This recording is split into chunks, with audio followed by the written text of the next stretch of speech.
Praise the Lord everyone. आत्मा की आवाज़ में आप सभी का पुनः मैं स्वागत करता हूँ। मेरे प्रियो, आज हम मनन के लिए निकालेंगे भजन संहिता की पुस्तक, उसका 112वां अध्याय, द बुक ऑफ साम चैप्टर 112। मेरे प्रियो, जब इस भजन का हम मनन करते हैं तो यहाँ पर परमेश्वर का दास दाऊद परमेश्वर के प्रति अपने उस आनंद को व्यक्त कर रहा है। ये भजन मुझे और आपको एक ऐसे धर्मी व्यक्ति के जीवन के बारे में सिखाता है जो परमेश्वर से डरता है और उसकी आज्ञाओं में आनंद के साथ अपने जीवन को व्यतीत करता है। क्योंकि जैसे ही हम इस भजन के पहले पद की ओर अपने ध्यान को केंद्रित करते हैं तो यहाँ इस प्रकार से लिखा है कि यहाँ की स्तुति करो, क्या ही धन्य है वह पुरुष जो यहोवा का भय मानता है और उसकी आज्ञाओं से अति प्रसन्न रहता है। सो मेरे प्रियो, जो धन्य मनुष्य है, और दाऊद परमेश्वर की आराधना करते हुए एक ऐसे व्यक्ति विशेष के बारे में लिख रहा है जो परमेश्वर का भय मानता है। और यहाँ भय का मतलब डर नहीं है, खौफ नहीं है, लेकिन भय का मतलब है कि परमेश्वर के प्रति अपने सम्मान, अपने प्रेम और अपनी आज्ञाकारिता को व्यक्त करना। और इसलिए मेरे प्रियो, ये भजन का पहला पद मुझे और आपको इन बातों को सिखाता है कि सच्ची खुशी पैसों में, पद में, अधिकार में या लोगों के बीच बैठने में नहीं मिलती, लेकिन सच्ची खुशी हमको मिलती है कि हम परमेश्वर के साथ अपने सही रिलेशनशिप को, अपने संबंध को हम किस प्रकार से बनाए हुए हैं। क्या हम परमेश्वर का भय मानते हुए, जिसके पीछे उद्देश्य ये है, जिसके पीछे मर्म ये है कि क्या मैं परमेश्वर के प्रति आज्ञाकारिता का जीवन जी रहा हूँ, क्या मैं परमेश्वर का सम्मान कर रहा हूँ। और इसलिए दाऊद बड़े धन्यवाद के साथ एक ऐसे शख्स के बारे में बयां कर रहा है जो वास्तव में परमेश्वर का भय मानता है और उसे वह धन्य कहता, और सिर्फ धन्य नहीं कहता बल्कि वो ये कहता है कि जो उसकी आज्ञाओं से अति प्रसन्न रहता है। आगे लिखा है कि अगर जो शख्स ऐसे जीवन को व्यतीत करता है तो वो आशीष का कारण बनता है। क्या लिखा है?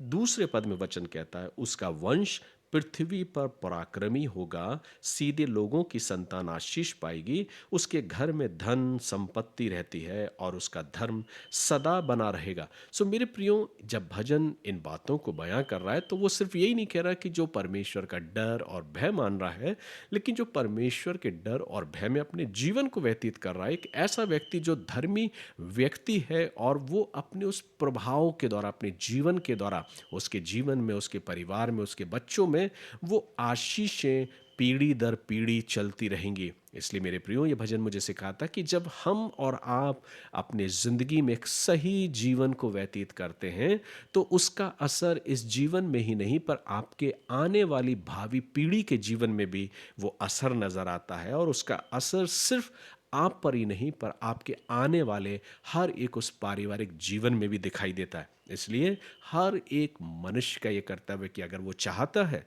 कि उसके परिवार में आने वाली पीढ़ियां भी परमेश्वर की आशीषों को पाने पाए, तो उसे शुरुआत अपने जीवन से करना है कि क्या मैं परमेश्वर के डर और भय में अपने जीवन को व्यतीत कर रहा हूं या नहीं कर रहा हूं। आगे जब हम पढ़ते हैं तो लिखा है, सीधे लोगों के लिए अंधकार के बीच में ज्योति उदय होती है, वह अनुग्रहकारी, दयावंत और धर्मी होता है।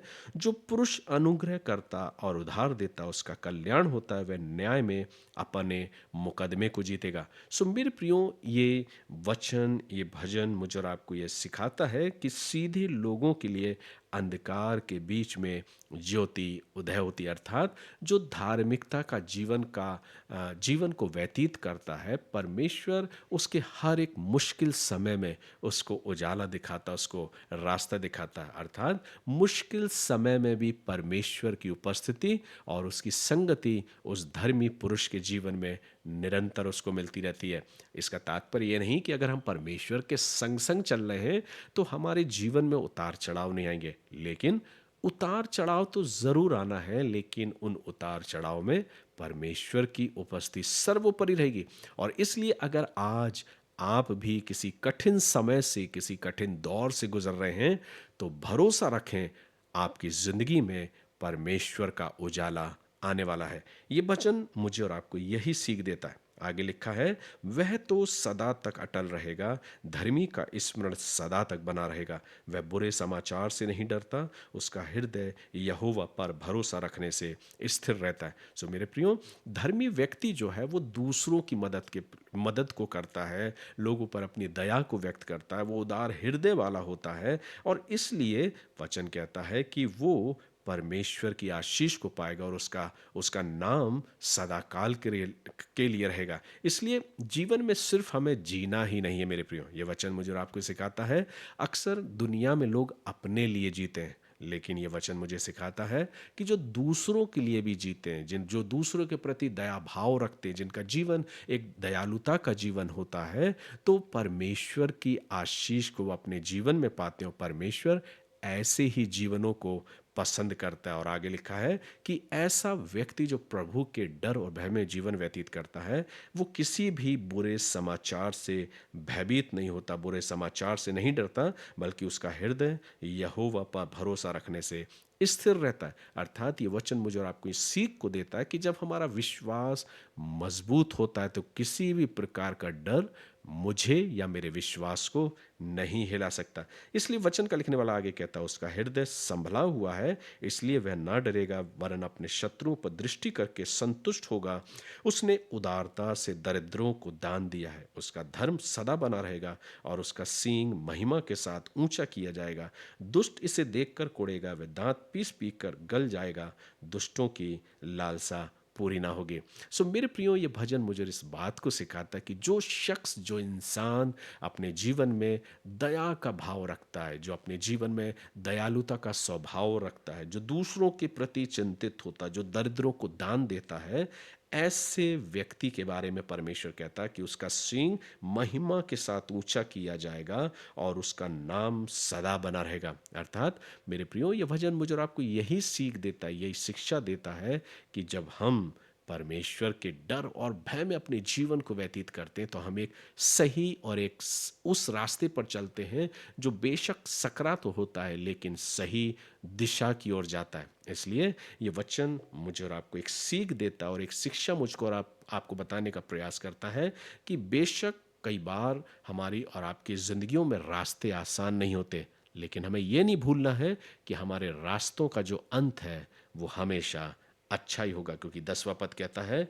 दुष्ट इसे देखकर कोड़ेगा, वह दांत पीस पी कर गल जाएगा, दुष्टों की लालसा पूरी ना होगी। हमें ये विश्वास करना है कि हमारी जिंदगी के रास्ते बेशक कभी आसान ना हो, पर हमें ये नहीं भूलना है कि उनका अंत हमेशा अच्छा होगा। इसलिए अगर आज हम अपने जीवन में किसी भी उतार चढ़ाव के साथ आगे बढ़ रहे हैं, यकीनन मानिए परमेश्वर आपकी जिंदगी में अपने उजालों को लेकर आएगा और आपके नाम को महिमा ठहराएगा। प्रभु इन वचनों के द्वारा आप सभी को आशीष दे, और ऐसा अवसर दे कि हम प्रभु की महिमा में यूं ही आगे चलते जाएं और अपने जीवन से प्रभु के नाम की महिमा करें। God bless you. प्रभु आप सभी को इन वचनों के द्वारा आशीष प्रदान करें।